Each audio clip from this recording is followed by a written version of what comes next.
മാധു, ഇവിടെ നടക്കുന്ന ഗുണ്ടാ പ്രവർത്തനങ്ങളുടെ യഥാർത്ഥ രക്തസാക്ഷി വാടിക്കൽ രാമകൃഷ്ണൻ കൊലക്കേസിലെ പ്രതി ആയിരുന്ന ശ്രീ പിണറായി വിജയൻ തന്നെയാണ്. അദ്ദേഹം മുഖ്യമന്ത്രി സ്ഥാനത്തിരിക്കുമ്പോഴും ആ പഴയ ഗുണ്ടായിസം അദ്ദേഹത്തിന് വിട്ടുപോയിട്ടില്ല. അതുകൊണ്ടാണ് ചിരിച്ചുകൊണ്ടാണ് കണ്ണൂരിൽ കല്യാശ്ശേരിയിൽ വെച്ച് ആക്രമിക്കപ്പെട്ട പ്രതികൾ, യൂത്ത് കോൺഗ്രസുകാരെ ആക്രമിച്ചവർക്കെതിരെ 308 FIR. പക്ഷെ പിണറായി വിജയൻ അന്ന് അവിടെ പറഞ്ഞ രക്ഷാപ്രവർത്തനം എന്നാണ്. ഇപ്പൊ നിങ്ങളുടെ ഹീറോ എന്ത് ചെയ്യുന്നു? എന്നിട്ട് തുടരണമെന്നാണ് ആവശ്യപ്പെട്ടത്. ആ തുടരാൻ വേണ്ടിയുള്ള പ്രവർത്തനമാണ് കേരളം മുഴുവൻ നടത്തിക്കൊണ്ടിരിക്കുന്നത്. ഞാൻ നേരത്തെ കായംകുളത്ത് അജിമോന്റെ കാര്യം ഞാൻ പറഞ്ഞു. മുട്ടിന് താഴെ ഇല്ല അജിമോന്, കാലിന് വളർച്ചയില്ലാത്തൊരു ചെറുപ്പക്കാരനാണ്. റോഡിലിരുന്ന് അജിമോനെ പോലീസുകാർ എടുത്തുകൊണ്ട് പോകുമ്പോഴാണ് പുറകിൽ നിന്ന് വരുന്ന DYFI, ഇവർ നേരത്തെ പറഞ്ഞ കൊടിസുനി സംഘം, ഇവർ ഈ മുഖ്യമന്ത്രിയുടെ പുറകെ വണ്ടികളിൽ കൊണ്ടുവന്നിരിക്കുന്ന ഗുണ്ടാ സംഘം ഇറങ്ങി വന്ന് ടീഷർട്ട് ഇട്ട ആ ഗുണ്ടാ സംഘം വന്ന് ആക്രമിക്കുന്നത്. എന്ത് ന്യായീകരണമാണ് ഇവിടെ പറയാനുള്ളത്? അപ്പോൾ ഇതൊരു സ്പോൺസേഡ് അക്രമമാണ് പോലീസിന്റെ ഒരവസ്ഥ. ഇന്ന് നേരത്തെ അജിമോനെ തല്ലിയൊതുക്കുമ്പോൾ പോലീസ് നോക്കി നിൽക്കുന്നു. പോലീസ് തന്നെ പിടിച്ചു മാറ്റി സുരക്ഷിത അകലത്തിൽ നിർത്തിയിരിക്കുന്ന കുട്ടികളെ ഇന്ന് മുഖ്യമന്ത്രിയുടെ ഗൺമാന്മാരുൾപ്പെടെ വന്ന് അടിച്ചു കൊല്ലുമ്പോൾ പോലീസ് നോക്കി നിൽക്കുന്നു. ഇന്ന് വൈകുന്നേരം ഗവർണർക്കെതിരെയുള്ള സമരത്തിൽ നമുക്കൊരു ദൃശ്യം കാണാം. ആഷോയെ ഒരു പോലീസുകാരൻ വളഞ്ഞു കൊണ്ടുപോകും. ആഷോ, കേൾക്കണോ ആഷോ, പൊന്നുമോനല്ലേ, നടന്നു വരണോ ആഷോ, കൊണ്ടുപോവാണ് ആഷോയെ പതുക്കെ പതുക്കെ. അതിനിടയ്ക്ക് ആർഷോ എന്ന് പറയുന്ന ഈ ക്രിമിനൽ നേരത്തെ പറഞ്ഞതുപോലെ ചാടി ചവിട്ടി സഹപ്രവർത്തകയ്ക്ക് മോശം പ്രവർത്തനം നടത്തി എന്ന് പറയുന്ന ഈ ക്രിമിനൽ പശ്ചാത്തലമുള്ള അയാൾ വെല്ലുവിളിക്കുകയാണ്. അപ്പോൾ പോലീസുകാരൻ പറഞ്ഞു, ആർഷോ ഞാൻ പറയുന്നത് കേൾക്കും, ആർഷോ കൊണ്ടുപോവുകയാണ്.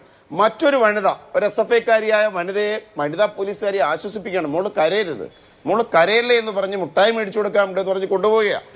ഇവന്റെ കോമഡി പൊങ്കാലായിട്ട് അടിച്ചു കൊല്ലാൻ തോന്നുന്നു, മിണ്ടരുത്. അതേസമയം ഈ പാവപ്പെട്ട ചെറുപ്പക്കാരെ കൊടി ഉയർത്തി കാണിക്കുന്നവരെ തല്ലുകയാണ്. ഇവിടെ ഇപ്പോ DYFI പ്രതിനിധി പറയുന്നത് മാധുവിന് തന്നെ ഒരു ഉപദേശം. മാധു പുതിയ ആളാണ് കേട്ടോ, മാധു പുതിയ ആളായതുകൊണ്ട് പഴയ സമരമൊന്നും അറിയില്ല. ഞങ്ങൾ DYFI ഇപ്പോഴത്തെ മന്ത്രിമാരുടെ എല്ലാ സമരങ്ങള് അതെ അതാണ് അല്ല പറഞ്ഞു കൊടുക്കുകയാണ്. മാധു ഒക്കെ പുതിയ ആളായതുകൊണ്ട് അറിയില്ല എന്നൊരു ഉപദേശം വസീഫ് പറയാം. വസീഫെ, നിങ്ങളുടെ ഈ നേതാക്കന്മാരുടെ എല്ലാ സമരവും ഞങ്ങൾ കണ്ടിട്ടുള്ളവരാണ്. ഈ രാജീവും ഒക്കെ തന്നെ കാറിന് മുമ്പിൽ ചാടിയ സമരങ്ങൾ നിങ്ങളിപ്പോഴും വീരകഥകളായി കൊട്ടിഘോഷിക്കപ്പെടുന്ന ചിത്രങ്ങളുണ്ട്. ശരിയാണ്, അവർക്ക് മർദ്ദനമേറ്റു വാങ്ങിയിട്ടുണ്ട്. ആയിരക്കണക്കിന് ആളുമായിട്ടാണോ? വളഞ്ഞു മൂലയ്ക്ക് മാടക്കയുടെ മറവിൽ മറഞ്ഞു നിന്ന് കാറിന് മുമ്പ് ചാടിയവരാണ് നിങ്ങളുടെ മിക്കവാറും നേതാക്കന്മാരെല്ലാം. അതിനെ ഞാൻ തെറ്റു പറയുന്നില്ല. ലോകത്തിലെ വിവിധ പ്രതിഷേധങ്ങളുടെ ചരിത്രം അറിയാത്തതുകൊണ്ടാണ് നിങ്ങൾ പറയുന്നത്. വൈറ്റ് ഹൗസിനുള്ളിൽ ഒറ്റയ്ക്ക് നിന്ന് ഷൂ എറിഞ്ഞ മാധ്യമ പ്രവർത്തകരുണ്ട്. സദ്ദാം ഹുസൈന്റെ വിചാരണയുമായി ബന്ധപ്പെട്ട് കറുത്ത തുണി ഒഴിച്ച് കാണിച്ചിട്ടുണ്ട്. അപ്പൊ പ്രതിഷേധങ്ങളുടെ ചരിത്രം നിങ്ങൾക്കറിയില്ല. ഒറ്റപ്പെട്ട മനുഷ്യരുടെ പ്രതിരോധത്തിന്റെ ചരിത്രം നിങ്ങൾക്കറിയില്ല. നിങ്ങൾ വിചാരിച്ചിരിക്കുന്നത് കൊടിസുനിയും കിർമാണി മരേജും രജീഷും ഒക്കെ ചെയ്യുന്നത് പോലെ വടിവാളും വെട്ടോത്തിയുമായി 100 കണക്കിന് ഗുണ്ടകൾ വന്നു നിൽക്കുന്ന മസിൽ പവറിന്റെ സമരമേ നിങ്ങൾക്കറിയത്തുള്ളൂ. നിങ്ങളുടെ കുറ്റമല്ല. കാരണം എന്താണെന്നറിയോ, നിങ്ങൾ പുതിയ കാലഘട്ടത്തിന്റെ SFIക്കാരും DYFIക്കാരുമാണ്.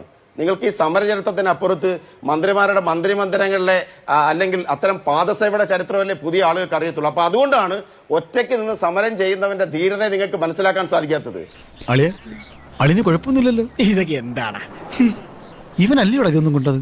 100 കണക്കിന് പോലീസുകാർക്കിടയിലും നിങ്ങളുടെ കൊടിസുനിമാർക്കിടയിലും 2 ചെറുപ്പക്കാർ നിന്ന് കരിങ്കൊടിയുമായിട്ട് നിൽക്കുന്നെങ്കിൽ, അടി വാങ്ങാനും മരിക്കാനും തയ്യാറായി നിൽക്കുന്നുണ്ടെങ്കിൽ അവന്റെ ധീരത എന്താണെന്ന് മനസ്സിലാക്കണമെന്നുണ്ടെങ്കിൽ വസീഫെ, നിങ്ങളുടെ ആ വെള്ളക്കൊടിയും അതിനകത്തെ ആ ഉണക്ക നക്ഷത്രവും പോരാ.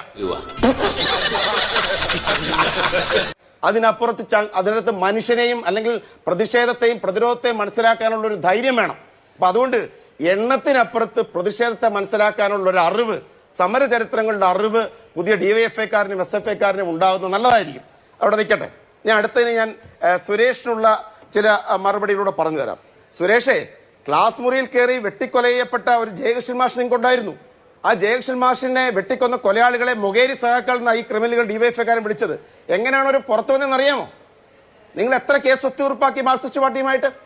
എന്താ ലാവ്ലിൻ കേസ് മാറി മാറി പൊക്കൊണ്ടിരിക്കുന്നത്? എന്താ സ്വർണ്ണ കള്ളക്കടത്ത് കേസിലും ലൈഫ് കേസിലും പിണറായി വിജയനെ നിങ്ങളുടെ EDയും കസ്റ്റംസും ഒന്നും ചോദ്യം ചെയ്യാത്തത്? ജയിലിൽ കിടന്ന് പുഴുക്കേണ്ട ആളുകളെ, CPMന്റെ നേതാക്കളെ സംരക്ഷിച്ചുകൊണ്ടിരിക്കുന്ന നിങ്ങളുടെ നരേന്ദ്രമോദി അമിത്ഷായുമല്ലേ? നിങ്ങളുടെ BJP നേതാക്കന്മാർക്ക് ഒരു അപ്പോയിന്റ്മെന്റ് പോലും നരേന്ദ്രമോദി അമിത്ഷായും തരുമോ? നിങ്ങൾക്ക് തരില്ല. നിങ്ങൾ യൂസ്ലെസ്സുകളാണ്. നിങ്ങൾ ഒരു ഗുണവുമില്ലാത്ത ആളുകളാ. നിങ്ങളെ കൊണ്ട് ഒരു കാര്യം അവർക്കില്ല.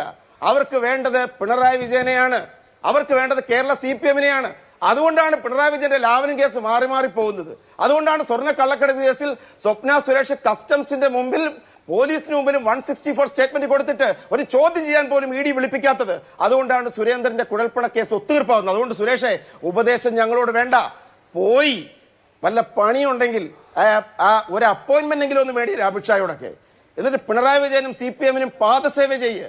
കഴിഞ്ഞ നിയമസഭാ തെരഞ്ഞെടുപ്പ് ഉൾപ്പെടെ വോട്ട് മറിച്ച് കൊടുത്തല്ലോ കോൺഗ്രസിനെ തോൽപ്പിക്കാൻ. ഈ ലോക്സഭാ തെരഞ്ഞെടുപ്പിലും കാത്തിരിക്കുന്നുണ്ടല്ലോ കൊടുക്കാൻ. അപ്പോൾ ആ പണിയൊക്കെ അങ്ങ് കൈവച്ചാൽ മതി.